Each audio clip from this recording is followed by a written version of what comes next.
Bismillahirrohmanirrohim. Assalamualaikum warahmatullahi wabarakatuh. Selamat pagi, selamat siang, selamat sore untuk anak-anakku sekalian.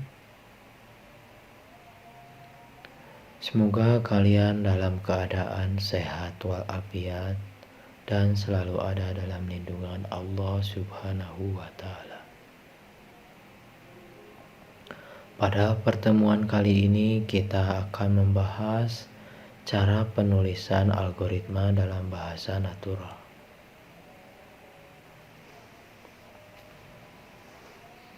Flowchart atau diagram alur. Flowchart,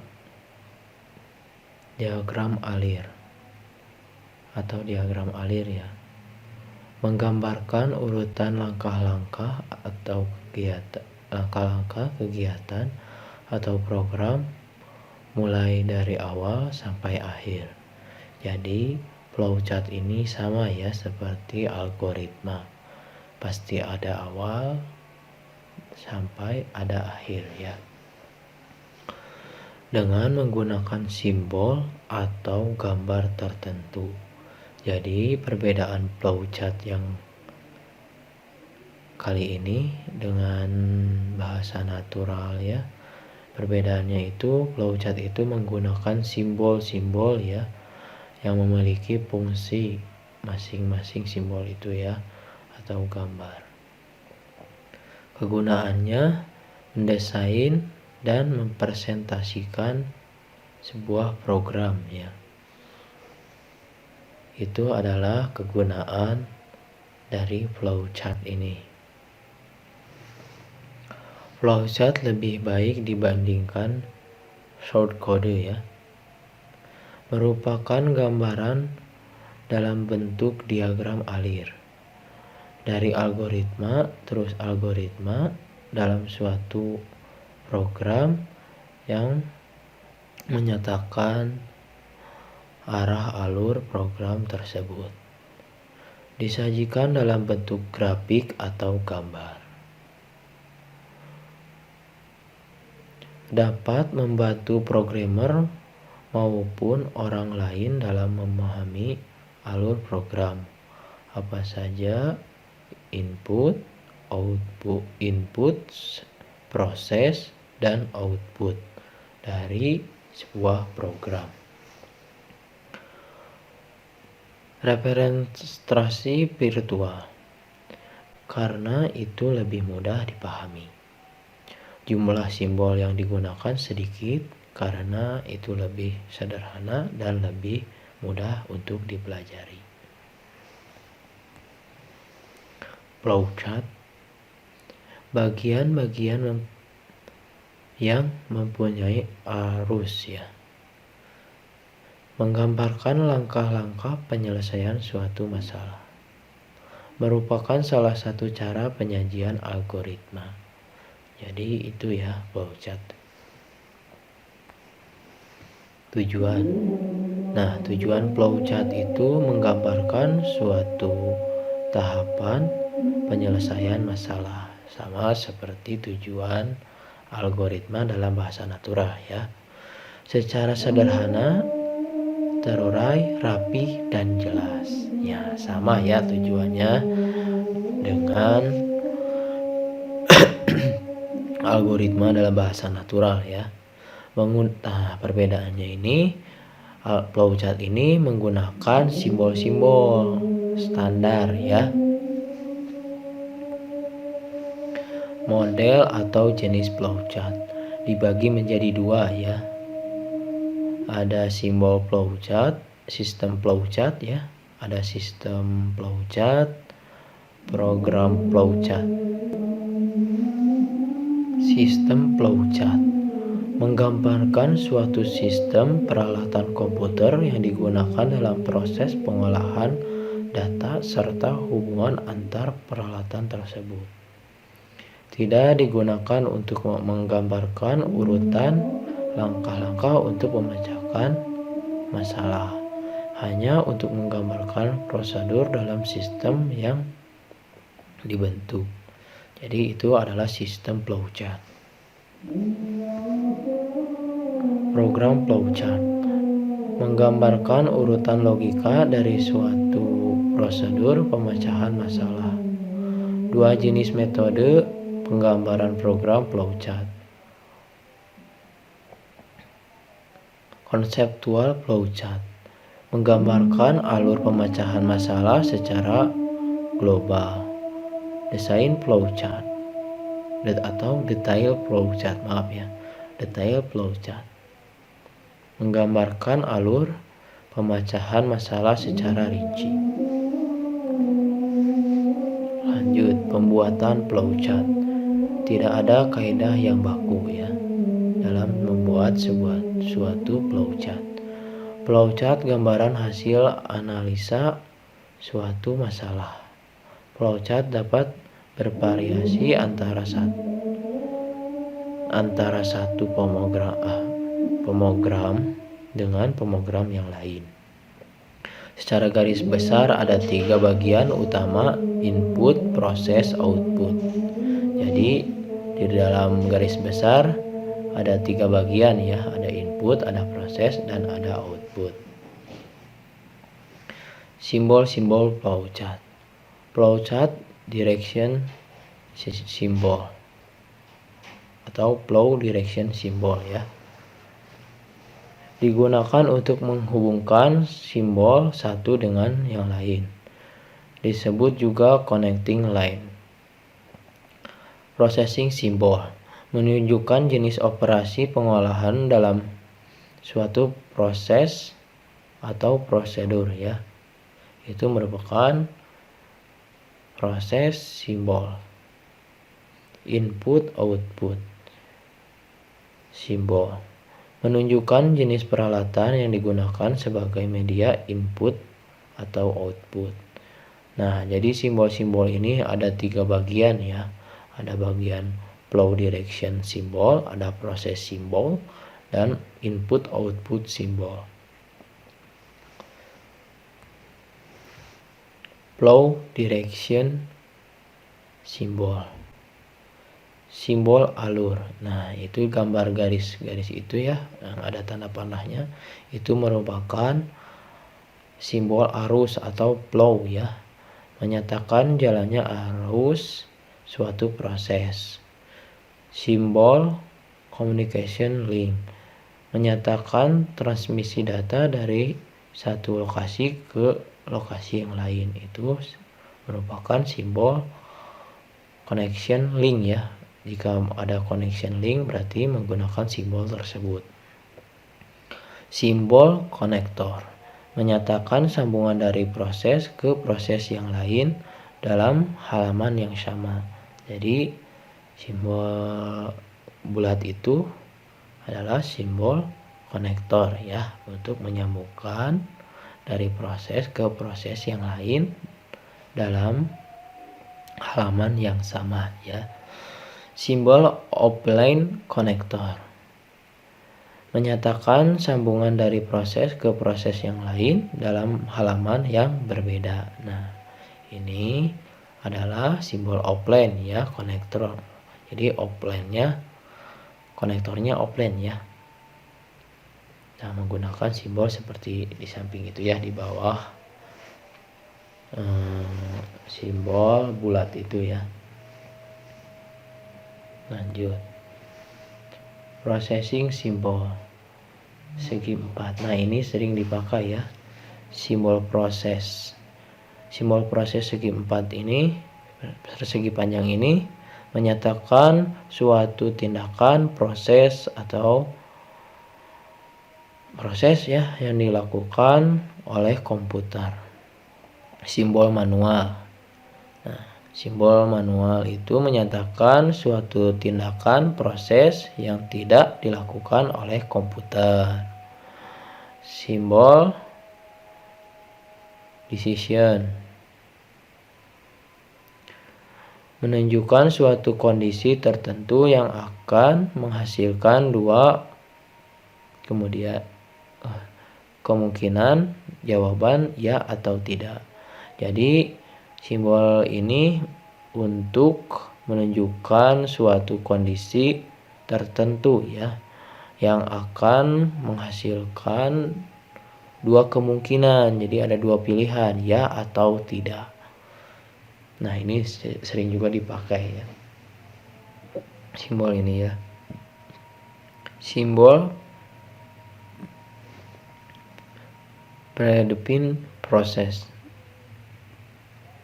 menyatakan penyediaan tempat penyimpanan suatu pengolahan untuk memberikan harga awal, atau bisa disebut juga cons ya. Ini untuk menyimpan nilai awal atau ya nilai awal ya yang akan dipanggil misalkan.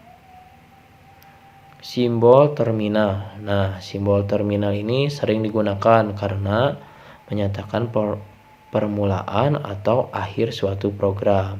Nah, awal suatu program itu menggunakan simbol terminal dulu untuk memulai suatu flowchart ya, dan diakhiri dengan simbol seperti ini juga ya, simbol terminal ini. Dan akan tetapi menggunakan N ya. Jadi awal start dan akhir tulisannya N ya. Lanjut. Processing simbol. Nah, ini kelanjutan dari simbol processing ya. Simbol keying operation menyatakan segala jenis operasi yang diproses dengan menggunakan suatu mesin yang mempunyai keyboard. Simbol offline storage menunjukkan bahwa data dalam simbol ini akan disimpan ke suatu media tertentu. Simbol manual input menunjukkan data manual dengan menggunakan online keyboard ya. Lanjut. Nah, input output simbol. Simbol input output. Nah, ini sering digunakan juga ya, karena pasti di setiap program pasti ada input dan ada output ya. Simbol input output menyatakan proses input atau output tanpa tergantung jenis peralatannya. Nah, ini yang sering digunakan ya. Simbolnya itu seperti jajar genjang ya. Simbol punch card menyatakan input berasal dari kartu atau output ditulis ke kartu. Simbol magnetic type atau tipe ya. Tipe menyatakan input berasal dari pita magnetik atau output disimpan ke pita magnetik. Simbol disk storage menyatakan input berasal dari disk atau output disimpan ke disk ya. Nah, ini kelanjutan input output simbolnya ya. Input output simbol. Simbol dokumen mencetak keluaran bentuk dokumen melalui printer atau disebut juga print ya. Misalkan outputnya itu di print berarti menggunakan simbol ini ya. Simbol display mencetak keluaran dalam layar monitor. Nah, ini merupakan keluaran dari layar monitor ya, simbol ini. Lanjut. Nah, berikutnya ini merupakan beberapa simbol yang digunakan dalam menggambarkan suatu flowchart ya.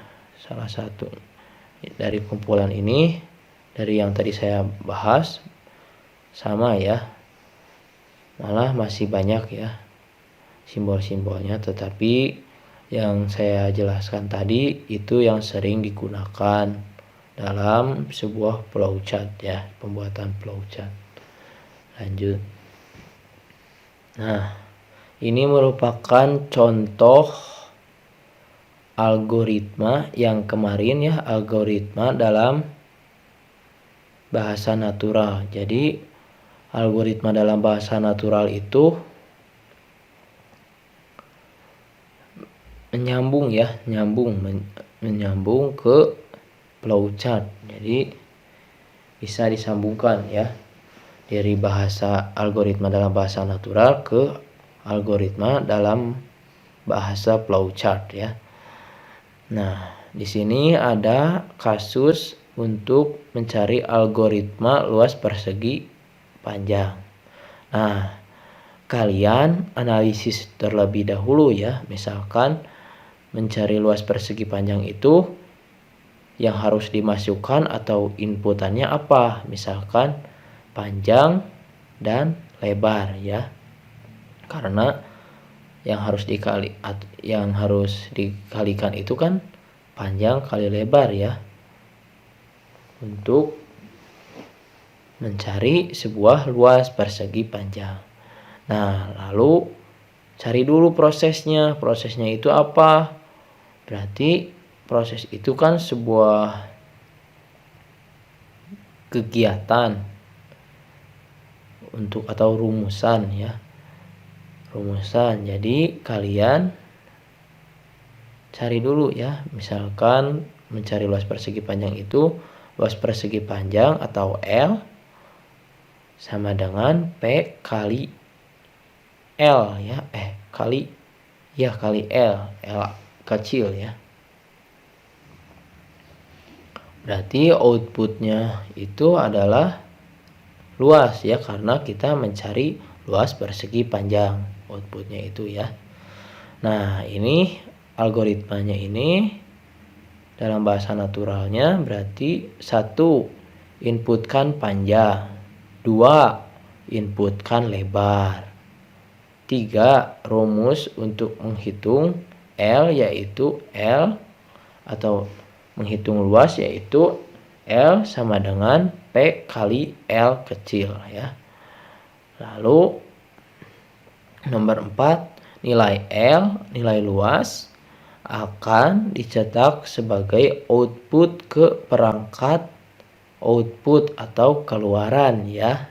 Nah, seperti itu. Itu yang algoritma ini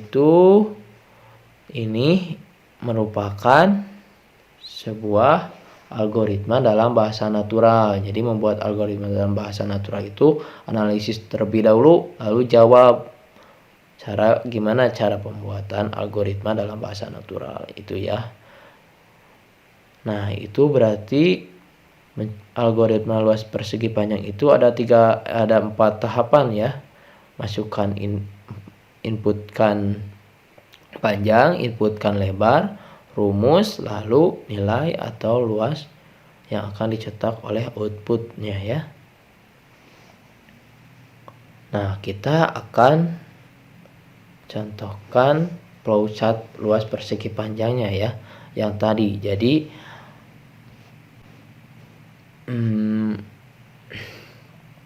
algoritma dalam bahasa natural ini masukkan ke bahasa flowchart. Nah, ini merupakan contohnya ya. Contoh flowchart persegi panjang yang tadi ya. Nah, di pembuatan sebuah flowchart itu harus diawali dengan lambang seperti itu ya, yang ada di sini ya. Bapak sudah contohkan. Berarti tadi T atau yang tadi itu lambangnya namanya terminal ya. Nah, yang itu terminal, lalu jajar genjang itu untuk proses input output ya.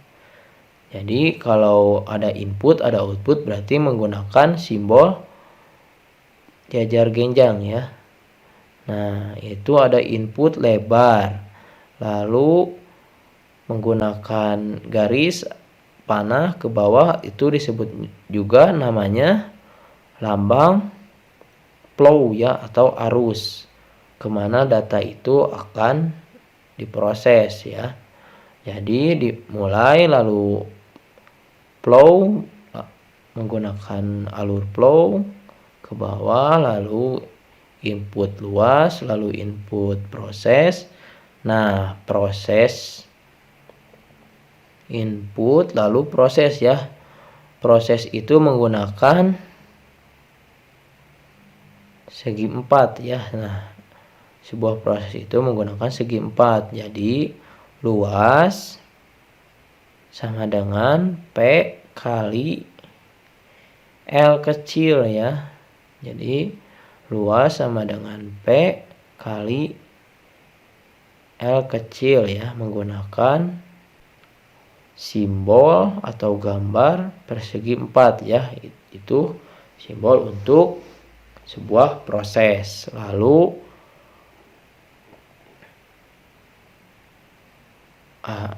menghasilkan output ya, menggunakan jajar genjang kembali, karena jajar genjang itu ada dua fungsi, ada untuk input, ada untuk output.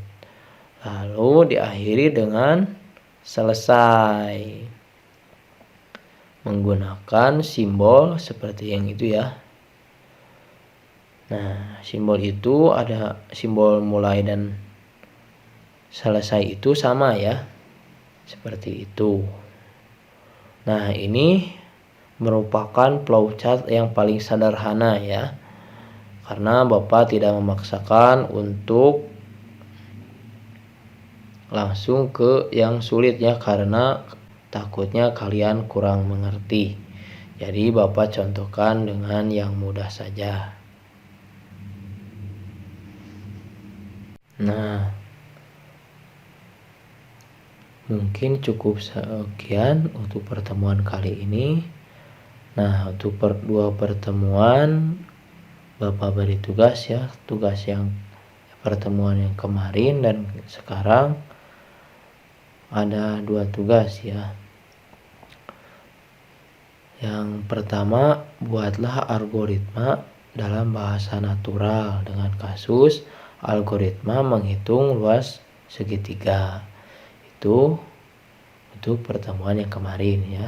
Jadi untuk mengefisienkan ya pengumpulan tugas, jadi tidak harus per tiap pertemuan. Jadi Bapak dua pertemuan 1 kali tugas ya.